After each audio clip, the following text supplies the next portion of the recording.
जय महाराष्ट्र मित्रांनो, तुमचं ITI झालंय, डिप्लोमा झालंय, इंजिनिअरिंग झालंय किंवा तुमचं ग्रॅज्युएशन झालंय म्हणजे सायन्स कॉमर्स आर्ट्स झालंय तर HAL नाशिक अंतर्गत मेगा भरती निघाली आहे. खासियत याची अशी आहे की अप्लाय करणं सुरू झालंय. अप्लाय करण्यासाठी कुठलेही चार्जेस नाही आहे, कुठलीही एक्झाम नाही आहे, कुठलाही इंटरव्ह्यू नाही आहे.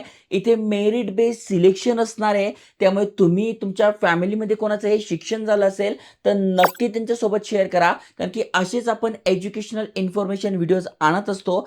आजच्या व्हिडिओत तुम्हाला सांगतोय अप्लाय कसं करायचं, वयाची अट काय. त्यामुळे व्हिडिओ पूर्ण बघा. चॅनलवर नवीन आला असाल, आयकॉनिक मराठी चॅनल सबस्क्राईब केलं असेल तर करून ठेवा. चला तर बघूया डिटेलमध्ये.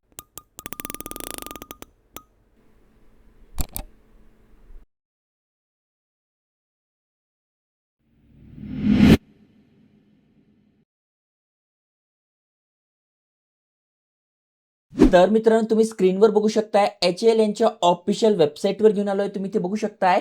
ही एक महारत्न कंपनी आहे, भारत सरकार अंतर्गत येते, हिंदुस्तान एरोनॉटिक्स लिमिटेड. ओके, यांच्या करिअर पेजवर आल्यानंतर इथे बघा आपल्याला दिसून जाईल नाशिक HAL डिपार्टमेंटसाठी ग्रॅज्युएट डिप्लोमा आणि ITI साठी भरती निघाली आहे. इथे बघा नोटिफिकेशन सुद्धा दिली आहे, जी की आपण इथे वाचू शकतोय. ओके, भरपूर साऱ्या जागा आहेत, तुम्हाला संपूर्ण माहिती बघायला मिळेल. 14/8/2026 रोजी हे अपडेट आलेलं आहे, ज्यामध्ये तुमचं इंजिनिअरिंग ग्रॅज्युएट झालंय, डिप्लोमा झालाय, नॉन टेक्निकल ग्रॅज्युएट म्हणजे BA BCom वगैरे झालंय, तर तुमच्यासाठी इथे अप्रेंटिसशिप भरती निघालेली आहे. ओके, डिटेलमध्ये समजून घेऊ. जसं की इथे महत्वाच्या तारखा बघू शकताय. 14 ऑगस्टला हे अपडेट आलेलं आहे. 14 ऑगस्ट पासून फॉर्म भरणं सुरू झालंय. 4 सप्टेंबर पर्यंत आपण फॉर्म भरू शकतोय. फॉर्म भरल्यानंतर आपलं डॉक्युमेंट व्हेरिफिकेशन होणार आहे, कारण की ते एक्झाम नसणार आहे. त्यामुळे सेकंड आणि थर्ड वीकच्या सप्टेंबर पर्यंत ते होऊन जाईल. त्याच्यानंतर शॉर्टलिस्टिंग लिस्ट लागेल. त्यामुळे एक्झाम पण नाही आहे, इंटरव्ह्यू पण नाही आहे. चांगली गोष्ट आहे. आणि तुम्ही ऑक्टोबरच्या फर्स्ट ते सेकंड आठवड्यामध्ये तुम्ही ते कामाला लागलेले सुद्धा असाल.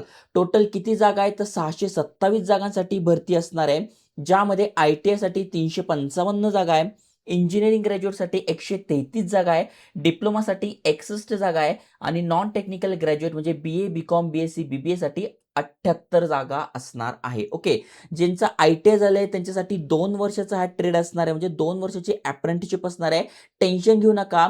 यामध्ये जर तुम्ही अप्रेंटिसशिप केले तर तुम्हाला एक्सपिरियन्स बेसवर जेव्हा पण भरती निघते ती तुमची कॅल्क्युलेट केली जाते. मग यामध्ये तुम्ही बघू शकता कुठल्या कुठल्या पोस्ट आहे आणि त्या पोस्टनुसार किती जागा आहे, म्हणजे तुमचं टर्नर झालंय, इलेक्ट्रॉनिक झालंय, त्यानुसार तुम्ही ते अप्लाय करू शकताय. 1 वर्षासाठी पण ITI साठी अप्रेंटिसशिप आहे, त्यासाठी पण तुम्ही बघू शकताय कुठल्या कुठल्या पोस्ट असणार आहे. तुमचं इंजिनिअरिंग झालेलं आहे तर इंजिनिअरिंगसाठी बघू शकताय एरोनॉटिकल झालं, कम्प्युटर इंजिनिअरिंग झालं, सिव्हिल इंजिनिअरिंग झालं, इलेक्ट्रिकल इंजिनिअर झालं, यांसाठी पण जागा असणार आहे. त्यानंतर तुमचा डिप्लोमा झालाय तर डिप्लोमासाठी पण तुम्ही बघू शकताय प्रत्येक डिव्हिजनसाठी इथे जागा असणार आहे. आणि तुमचं साधं BA झालेलं आहे तर 40 जागा आहे, BCom झालं आहे तर 20 जागा आहे, बॅचलर ऑफ सायन्स झालेलं आहे तर 15 जागा आहे, तर यांच्यासाठी पण वॅकन्सी असणार आहे. इथे कास्टनुसार कोणासाठी किती रिझर्वेशन आहे ते दिलेलं आहे. सिलेक्शन प्रोसेस अगदी सोपी आहे. सगळ्यात आधी आपल्याला काय करायचं आहे, हा फॉर्म भरून घ्यायचा आहे. फॉर्म भरण्यासाठी ह्या वेबसाईट आहे. जर का तुमचं ITI झालं असेल यावर क्लिक करून तुम्हाला हा फॉर्म भरून घ्यायचा, म्हणजे इथे भारत सरकारची जी वेबसाईट आहे अप्रेंटिसशिप इंडिया, यावर क्लिक करून तुम्हाला फॉर्म भरून घ्यायचा आहे. आणि जर का तुम्ही ग्रॅज्युएशन डिप्लोमा झाले तर यावर क्लिक करून तुम्हाला हा फॉर्म भरायचा आहे. सगळ्यांची लिंक तुम्हाला डिस्क्रिप्शनमध्ये टाकली आहे, त्यामुळे जे जे एलिजिबल आहे त्यांनी नक्की अप्लाय करा, मित्रांसोबत शेअर करा. जय हिंद, जय महाराष्ट्र.